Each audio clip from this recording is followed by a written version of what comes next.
Welcome to the Popish Plot. I'm Nate. And I'm Jessica. Today we're here to talk about the Martyrs of the Mexican Revolution. Yes, because it is the feast day for all of them collectively today. All of them collectively. Yes, well, each of the, known and officially sainted and blessed ones have their own feast day. But then you've got all the people then you've got all the multitudes of people who, because they were not so well known publicly, but yet at the same time were definitely martyred for their faith. Yes. They kind of get lumped together in a group. I've seen that for like other ones, like the Holy Innocents for all the babies that were killed in Jerusalem. Anyway, so as today is their feast day, or their optional memorial, I thought I would talk about it. Also because people on this channel really like when we talk about the Knights of Columbus, and they were largely backed by the Knights of Columbus in their most acting like knight role of literally this was a war. Okay. So it was in the war that's called the Cristero War, or Rebellion, or La Cristiada. Yes. And this took place, as you would expect, in Mexico. Okay. So is this like super long ago, or? It is a little less than a century ago. Wow, okay. In 1917, the Constitution of Mexico was changed. And it was changed in a way much like the French Revolution's changes. Oh, I don't like those. They were trying to make a vastly secular state. And so they had many different rules that, depending on who was in charge, depended on how much they were enforcing it. And, it took a while. So the war itself was from 1926 to 1929. Okay. As they first tried starting more, low-key, peaceful things as things got worse. So much like the French Revolution, where things started out good, and eventually you ended up with a reign of terror that everyone hated. So some of the rules in the new Constitution / how they enforced these rules, were that you had to register all religious groups of any sort. Okay. This included the fact that any priest or ministers had to actually have a license to be one, which the state gave them based on whatever criteria they wanted to. Yep. Like, I believe the state of Chihuahua allowed for one priest in the entire, state. Okay. That's not good. Yep. They were forbidden from wearing clerics or, nuns or monks' uniforms. Habits. Yes. Habits.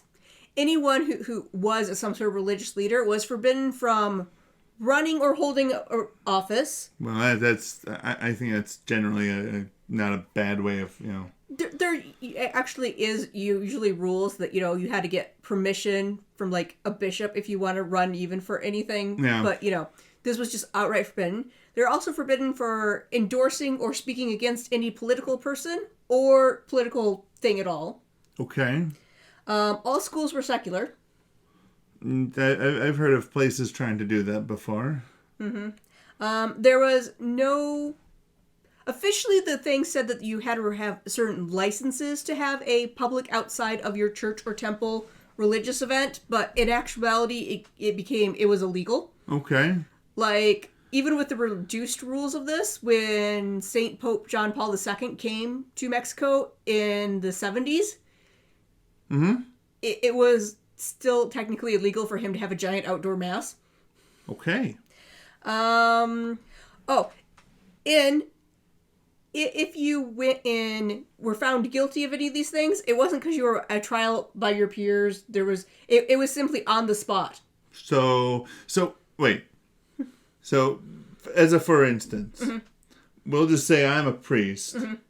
I go walking out of my church in my clerics while I go to get lunch, and a law enforcement official finds me. I can be summarily executed right there? Well, for wearing clerics, you were fined what I believe was about the equivalent of $500 American back then. Okay. But, like, if this was, like, a repeated kind of a thing. Yes. yes, people were immediately executed for things like, why officially the rules simply stated that you had to have, permission for various things. In actuality, at a certain point, they simply did much like during the English Reformation, close down all the schools, the convents, the monasteries, lock up the churches, and steal all the property. Okay. So therefore, as you had no legally allowed building to hold services in, you were there for de facto prohibited from practicing anywhere. Yes. So anyway, like I said, the Constitution was in the 1917s, but it took them a little while, and it all depended on who was in charge as to how strictly they wanted to really put it forward. So if you get somebody who's really gung-ho against Christians, it's going to be bad times for anybody who wants to wear a cross around their neck. Yes. During that time, the Pope was Pius XI, who wrote many, many things against this. Okay. As one would expect in any situation in which it is, near America and it is religious political unrest, the Klan decided to get in on the side of the Mexican government. Well, that probably was a first. I'm just saying for the Klan to be on the side of anybody who might have brownish skin. It's. I know. It says something. Mm-hmm.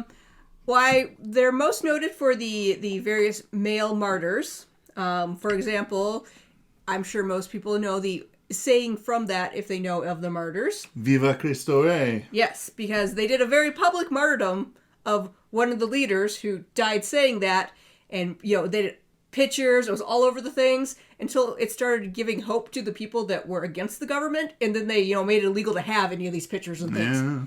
It eventually ended in a ceasefire. Oh, okay. In which they reduced all the anti-cleric laws, but again, like I said earlier with the Pope coming to visit, they didn't actually end them all until 1992. They simply said, well, we're just not going to enforce them as strictly. Mm-hmm. So I know there are a bunch of ones that actually have their own set feast/memorials. Yes, there are 25 named ones that are either saints or blessed. So what kind of numbers what are we looking at for the martyrs of the Mexican Revolution? I mean, are you talking like 20, 30, 50? Well, there's the issue that because it is a religious conflict, but also a fighting conflict, there are a lot of people who died because of their religious beliefs, but it might have been just that they were having a shootout with the police, so it's not really like they were martyred. Fair enough. But the totals come to between 30,000 and 50,000 on people who died on the Cristero side. Yes. Okay. And there were a number of thousands who fled to America or other places. I gotta say, it's like that one show where, if you've got skulls and crossbones on your helmets, you're probably one of the baddies. Mm-hmm. If the Ku Klux Klan is joining your side of the fight, really doesn't bode well for your side of the fight. No, and it is also something that luckily with the internet and having more researchers being able to get stuff, people are finally learning about it, because as all the schools in Mexico were secular, and this was a religious fight, they didn't mention it. If they taught anything, it was a whitewashed version of it. I've heard some sources... not whitewashed, but you get my point. I've heard some sources state that there was one sentence in the president of Mexico that time's, bio that they get in school. Okay. Basically stating, and there was this rebellion. Okay. Go down below, hit that subscribe button and the bell next to it so you get notified when we have our next episode coming out, which is going to be tomorrow. But as I mentioned earlier this week, we are closing in on the end of Easter, so make sure you do that now, because you don't want to miss, if you haven't done it already, because you don't want to miss any of the episodes that are coming out. And go ahead, down below, comment with either someone or some part of history that you think people should know more about, or perhaps, as I know some of our viewers are Hispanic, perhaps they have a traditional way that they go and celebrate, the Catholic heritage of Mexico. Oh, that would be awesome. I would love that. Please, mm-hmm. If you got one of those, go put that down, because I would love to get to read some of that stuff. Mm-hmm. And until next time, remember to live your faith. Love your faith. And share that love.